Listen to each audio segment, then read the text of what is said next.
makes you think that the non-aggression principle would play out in practice? It's something that every person in that society would have to be educated on and abide by. Next to all people in today's society already do abide by it, except for the criminals and the government. They are the only exceptions in the minority. I know you don't advocate for no system of government and no laws, implying that those two are the same. But the mere idea of a non-aggression principle, it just seems outlandish, at least as an expectation for how people should act. How many people have you robbed or murdered in your life? None? Seems not that outlandish at all. How would a country defend its borders in an ANCAP system? Something we should always remember is that the government doesn't have superpowers. They're just mortals like us, only corrupted by the fact that they're not held up to the same moral standards as us. On a practical level, we can do everything they can. The difference is we don't get a free pass when we fuck up and, let's say, lose $2.3 trillion. Do you even believe in the idea of a country? Well, it depends on how you define country. If you're talking about today's jingoism and readiness to obey one's political masters, then no, fuck that. If you're talking about having an area free of government and keeping it that way, somehow being a country, then yeah, I guess. Expect to maintain a nation state without any kind of a government to defend the borders of said nation state. Do you plan on everybody just as soon as there's trouble taking up arms? What about the people who don't want to fight? Would you force them to defend the homeland? No, of course not. You don't violate your principles to protect your principles. Nothing good has ever come of that. You could use social pressure and exclusion instead. You guys claim that everything that the state does end up in violence. Has there not been a point where the state does not do something that end up in violence? Cops played basketball with black kids one time, I guess. But why does that matter? A murderer that's really nice to his grandmother is still a murderer. Why do you guys hate taxes so much? Don't worry, the next questioner will answer that. How do you rationalize the idea that taxation is theft? I know you'll always default to the argument that, well, if you don't pay it, there are people coming to your door with guns to take you away or to take the money by force. There you go, previous questioner. But you're forgetting that you participate in a society. Society and government are two completely separate things. People saw a lot of things as social necessities, slavery, feudalism, monarchies, and yet we've evolved beyond these things. People are just people. Why should one group be given special rights in order for a society to function? And I don't want to be the guy who says that this is some sort of necessary cost of living in a society because of the benefits that it provides. But have you ever thought about it that way? Well, I was educated in a public school. Of course, I used to think that way all the time. If Somalia is not the best example of an anarchist society, then what is? Nothing. Can't give you one. Everything has to begin at some point in time.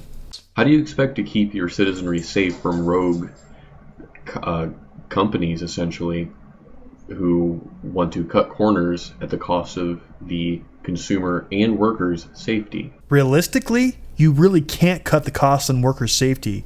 Jobs that are unsafe have to pay more. That's one of the reasons why a miner is paid more than a waiter.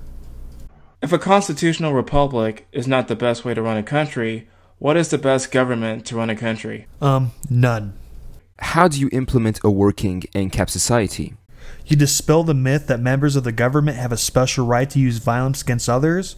Once people stop believing that, the government's days are numbered. Would an ANCAP system allow me to sell a 9-year-old heroin-addicted child prostitute into slavery? No, of course not. And there's private courts in anarcho-capitalism that will prevent such things. Some advice: when you're looking into what anarcho-capitalism is, don't go to people that don't know what it is either, and also have an emotional investment into portraying it as Satan rising from the depths of hell. How does the free markets do everything better than the government? You see, the market is made up of the same mortals as the government. Difference being is the market isn't being shielded from the consequences of their mistakes. If a business fucks up its product, another business will be more than happy to take its customers and leave the bad company penniless. Meanwhile, the government can fuck up in every way it wants. It'll still get whatever percentage of your paycheck it wants to take. For government, there's no accountability. There's no consequences for being shitty. How do you plan on maintaining things like hospitals, police stations, and roads without any source of regulation to keep them in order? Well, this one's pretty simple, because if they're shit, they'll lose customers. And that means less money for them. And who wants less money? Come on. Why do most of the ANCAPs that I've discussed things with default to the ethical arguments of everything? I mean, there are plenty of practical arguments for anarcho-capitalism too, but at the end of the day, it's the ethical arguments that count the most. Why should we abolish slavery? Because if we do, we'll learn to make a giant machine that is 1,000 times more effective. No, because it's wrong. The people who lived during slavery could never have predicted what have happened if they got rid of it. They did it because it was the right thing to do. Nothing is black and white. I don't think everything can be decided on ethical grounds. And I think if it can, it's subjective enough that it can be argued either way. These were just a bunch of declarative statements without anything to back them up. They mean nothing. Morality is based on logic, at least ours is. That's something objective. If you vote with your wallet, doesn't that mean you get more power if you have more money? The rich make up only a tiny part of the consumption in the economy. So no, you don't get more votes if you're rich. You think that taking the holistic approach medically, rather than a strictly regulated and very well-funded medical sector, is the better way to go?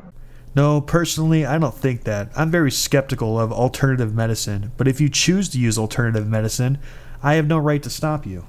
If the non-aggression principle is about not inflicting violence onto people, is it safe to say that most people tend to violate the non-aggression principle? No, not really, and I already kind of answered this question. So, I suppose my question Holy shit! Is that Satan? for anarchists is relatively straightforward. How do you account for power?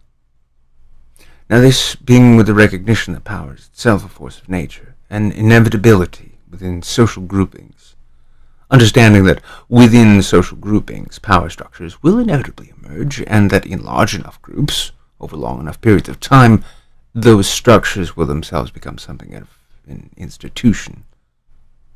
So given the nature of power to develop within social groupings and to create everything that you seem ideologically opposed to, how do you account for power in your calls for a voluntarist utopia? Well, not to be a dick, but first of all, we give power a concrete definition, so it's absolutely clear what we're talking about. Having power means your society thinks it's acceptable for you to violate other persons and property. If you disagree with my definition, think about it. What common factor do all rulers share? This thing doesn't just appear out of thin air when people are together. It's a myth. A myth a society holds and perpetuates. Get rid of it and power goes away. What would happen to people who simply cannot work? Well, you care about them, and I care about them, and there's a lot of other people that care about them. Seems like we already have a solution. If you care about something, you'll be willing to fork aside a bit of money. Okay, serious question this time. Oh, thank God you weren't serious earlier. I kid you not, there are people so stupid they really believe what you previously said. How would an ANCAP system deal with water reclamation and sewage and stuff like that? I don't know. I can't tell for sure what the solution the free market will come up with, but let's say I have an idea. The homeowners can own and pay for the maintenance of the pipes and set a minimum standard of the water that flows into them. Anyone that meets those standards can then pump water and become a provider. The homeowners pick a provider and pay him for the water they use. And honestly, I gotta give you guys credit. This video is incredibly polite, and for a video directed at us, ANCAPs, that's very rare. Hats off.